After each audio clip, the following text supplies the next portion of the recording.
Student शिक्षा 2.0 में आपका स्वागत है। क्लास 10th का जो है एनसीईआरटी का हेल्थ परिमेय का जो है वीडियो का आगाज किया गया है, जिसका परिमेय 6.1 को हमें क्या करना है, इसमें प्रमाणित करना है।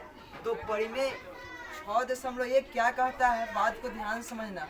ये परिमेय कभी कभी परिमेय ऑब्जेक्टिव में परिमेय ही पूछा जाता है। कहा क्या जा रहा है, यदि किसी त्रिभुज के हुबहू लिख दिए हैं जो लिखा हुआ है, यदि किसी त्रिभुज के एक भुजा के समांतर अन्य दो भुजाओं को, पहले बात को ध्यान से समझना, यदि किसी त्रिभुज के, यहाँ त्रिभुज का एक निर्माण कर लिए, क्या है ABC, क्या है, यदि किसी त्रिभुज, त्रिभुज का नाम कुछ भी दे सकते हैं, यहाँ जो हम दिए हैं ABC दिए हैं, यदि किसी त्रिभुज की भुजा एक भुजा के समांतर अन्य दो भुजाओं को भिन्न भिन्न बिंदुओं पर प्रतिच्छेद करने के लिए, एक भुजा के समांतर और अन्य दो भुजाओं को भिन्न बिंदु पर काटने के लिए कोई ये वो भुजा के समांतर, तो मान के ये भुजा के समांतर रेखा खींचेंगे तो ये हमको खींचना पड़ेगा।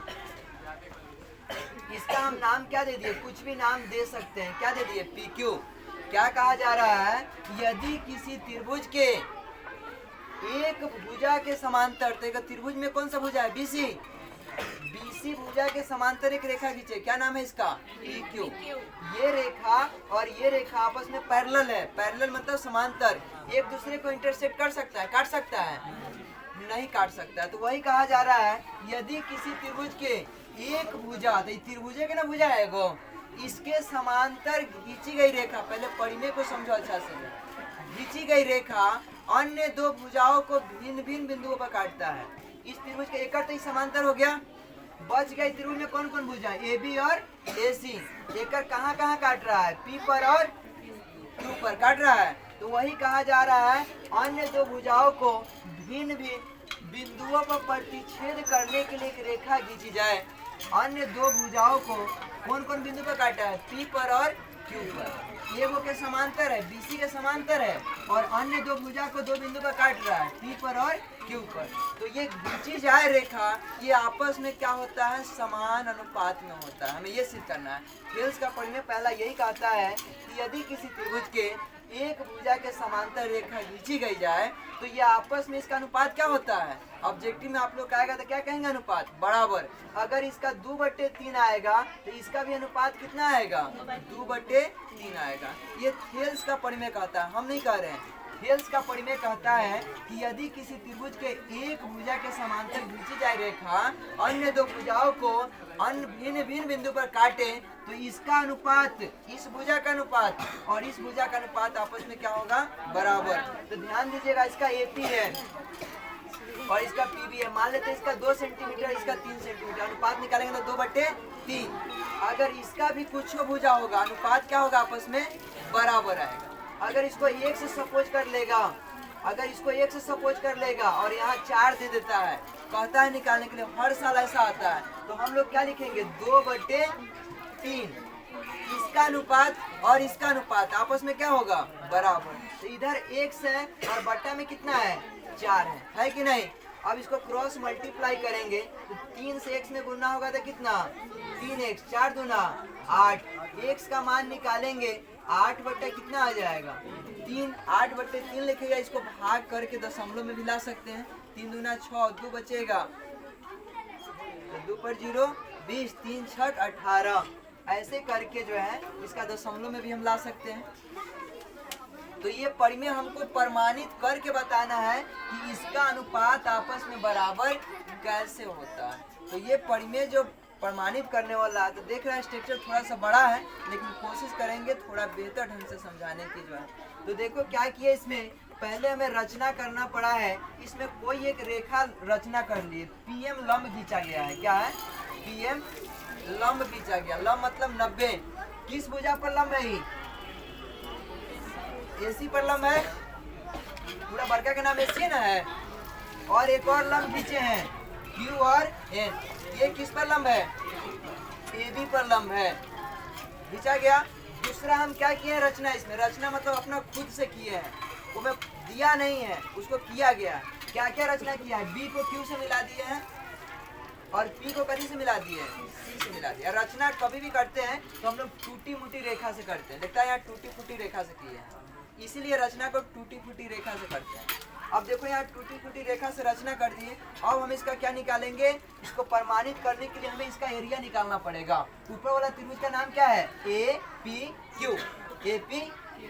इसका नाम आप लोग कुछ भी दे सकते हैं वहाँ पे, लेकिन जो दिए हैं वही बच्चा सब ज्यादा याद कर लेता है। ए पी क्यू का क्षेत्रफल, त्रिभुज का क्षेत्रफल का फॉर्मूला में पता है, 1/2 गुने आधार गुने शीर्ष लंब, पढ़ा है ना।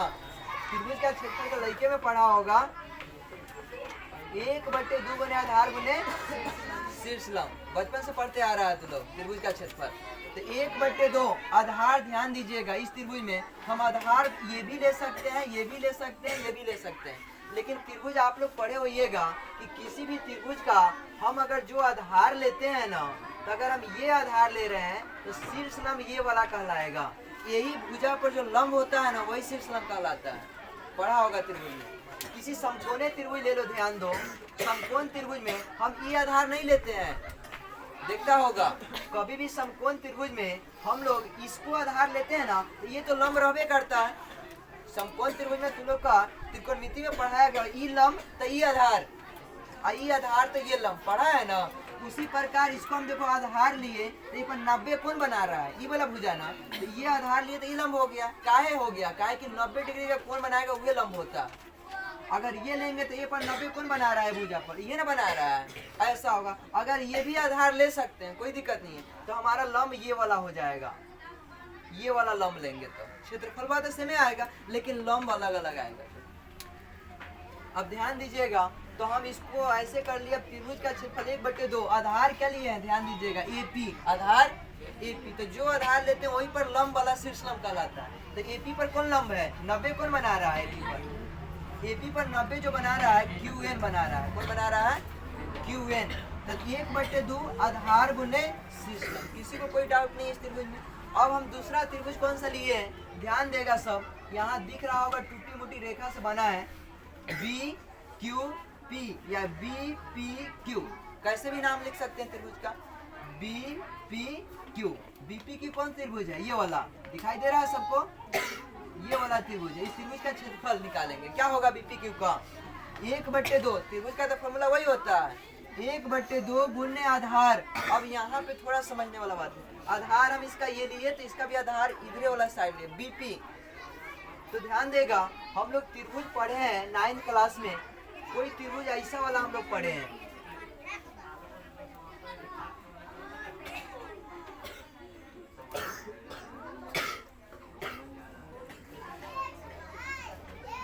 ऐसा पढ़ा होगा त्रिभुज ए बी और इसका सी। तो ए बी सी है त्रिभुज जो दिया हुआ है, इसका जो है शीर्ष लंब क्या होगा, इसका शीर्ष लंब क्या होगा, हम लोग 9th में निकाले हैं। शीर्ष लंब निकालते थे ना तो हम लोग क्या करते थे, इधर लंब डाल देते थे, पढ़ा होगा कभी ऐसा त्रिभुज। तो ये वाला ऐसे देखेगा रचना कैसे रहता है, ये 90। अब त्रिभुज इसका क्षेत्रफल निकालना है, तो जरूरी नहीं है कि हम आधार इसका क्या ले लिए, बीसी इसका क्या हो गया आधार, तो लंब कौन कहलाएगा, तो ये आधार तो यही पर ना लंब, तो ए पर लंब कौन है, ए पर लंब तो ऐसे तो ना हो सकता, ये लंब तो नहीं हो सकता, लंब जो सबसे ज्यादा हाइट वाला, तो सबसे ज्यादा हाइट वाला इस शीर्ष से जो डालेंगे वही ना लंब कहलाएगा इसके आगे वाला। तो इससे हम लंब डालेंगे तो ये लंब कहलाएगा। त्रिभुज के बाहर भी शीर्ष लंब जा सकता है, बहुत बच्चा लगता होगा कि अंदर शीर्ष लंब होता है, ऐसा नहीं है, इसके शीर्ष से लंब जो डाला जाएगा ऊंचाई वही ना शीर्ष लंब कहलाएगा। अब ये लंब कौन हो जाएगा, ये वाला, इसका नाम कुछ हम दे देते हैं, इसका एपी मान लो नाम देते हैं। इसका 1/2 आधार इसका बीसी लेंगे तो शीर्ष लंब कौन कहलाएगा, ये नहीं कहलाएगा, ये शीर्ष लंब लग रहा है, सीधा रेखा रख लग रहा है, नहीं ना लग रहा है, कौन सा शीर्ष लंब कहला सकता है ये। और ये निकालने से इसका एरिया नहीं निकलने वाला है, एरिया इसी का निकलने वाला है, इसी का एरिया निकलेगा केवल, क्योंकि आधार तो इतना ही तक ना है इसका। तो ये बात यहाँ पे ये समझ में आया होगा, तो यहाँ भी समझ में आएगा। आधार हम इसका बीपी लिए, लेकिन शीर्ष लंब ध्यान देगा, शीर्ष लंब ये वाला नहीं कहला रहा है, देखने में लग रहा है कि यही सीधा है, लेकिन हम माने क्या है, ये लंब है, ये शीर्ष लंब माने हैं। तो इस भुजा पर ये लंब कौन है, ये लंब है, तो ये लंब तो पॉसिबल नहीं है एगो पर। क्या ये भी लंब है, ये भी लंब पॉसिबल है, इम्पॉसिबल, संभव हो ही नहीं सकता। तो हम क्या कहेंगे कि ये लंब है, तो हम इस पर शीर्ष लंब कौन सा लेंगे, क्यू और एन। शीर्ष लंब वही होगा क्यों एन। समझ में आ रहा है सबको? जैसे ये त्रिभुज में दिख रहा है कि एक बटे दो आधार बीसी लिए तो शीर्ष लंब एपी लिए हम, उसी प्रकार इसका बीपी आधार लिए तो शीर्ष लंब क्यू एन, क्योंकि इसके शीर्ष से लंब डाला गया, हम सपोज कर चुके हैं कि क्यू एन लंब है जो, तो यहाँ लंब क्या होगा क्यू एन। तो एक बटे दो आधार इसका क्या हो गया बीपी और शीर्ष लंब क्या हो गया क्यू एन। अब बात यहाँ समीकरण इसको 1 दे दिया और समीकरण 2 दे दिया। समीकरण 1 और 2 को ध्यान से देखेंगे, इसका रेशियो निकाले हैं, अनुपात निकाले हम यहाँ पे। तो अनुपात निकालेंगे तो क्या होगा, इसका अनुपात मतलब बट्टा LHS वाला LHS के साथ, तो त्रिभुज इसका नाम क्या है APQ। APQ ऊपर लिख दिए, इसको क्या लिख दिए नीचे। अब इसका मान जो होगा वो ऊपर लिखाएगा, इसका मान ये ऊपर है, इसको हम देखो ऊपर लिख दिए जैसे है वैसे ही लिखा दिया, और इसका जो मान है वो भी ऐसे हम लोग लिख दिए। अब देख रहे हैं 1/2 कट गया, QN दोनों में है, QN से QN भी कट गया, बच क्या गया AP और BP। तो इसमें AP बच गया और इसमें क्या बच गया BP बच गया। इसको इक्वेशन कौन सा दे दिए 3 दे के छोड़ दिए। और फिर हम आगे देखेंगे, कैमरामैन दिखाएगा जो है आगे त्रिभुज क्या है, आगे फिर हम लोग इसी का एरिया निकाले हैं पुनः। एक त्रिभुज है, फिर किस त्रिभुज का क्षेत्रफल निकाले हैं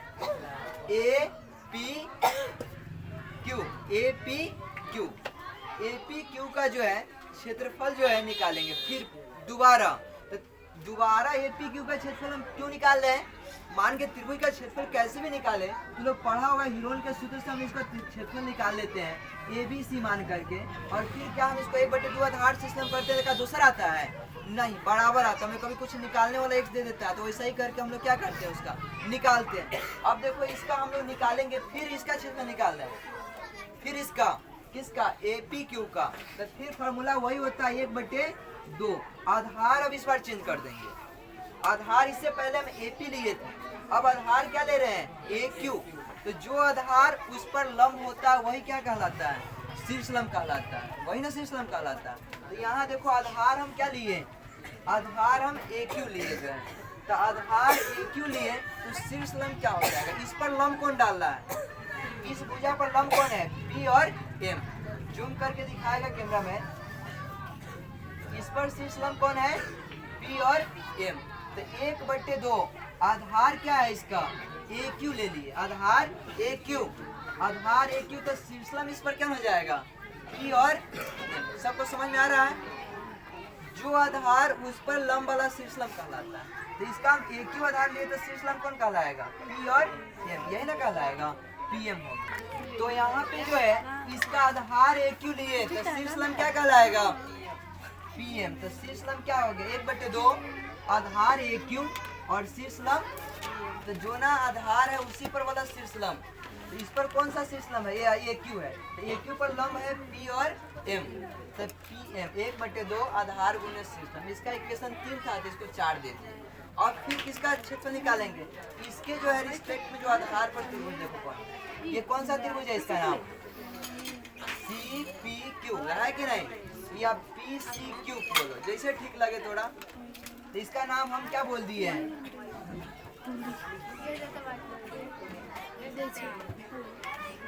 पॉज करेगा।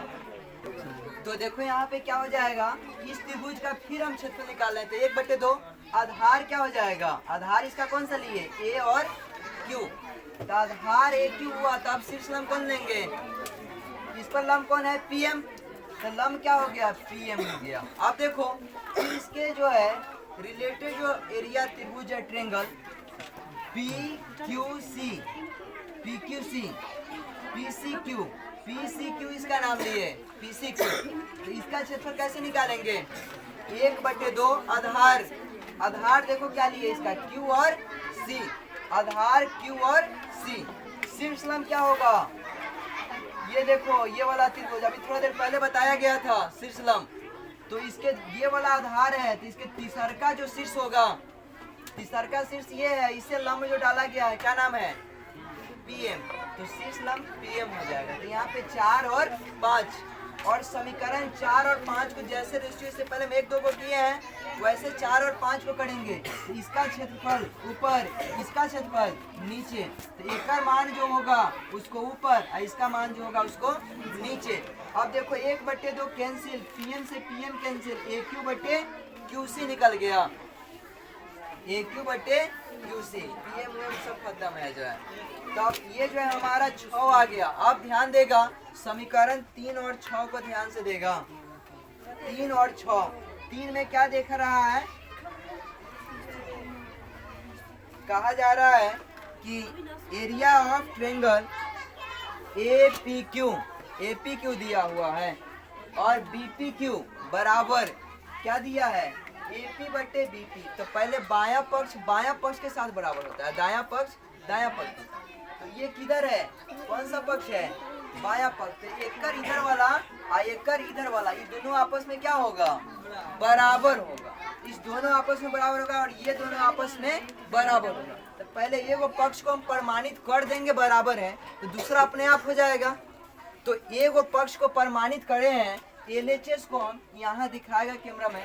तो ये वाला LHS ये वाला है, ये वो पक्ष और ये वो ये वाला है। अब ये दोनों आपस में बराबर है तो कैसे है, तो ध्यान दीजिए ये वाला एरिया और ये वाला एरिया आपस में क्या है, बराबर।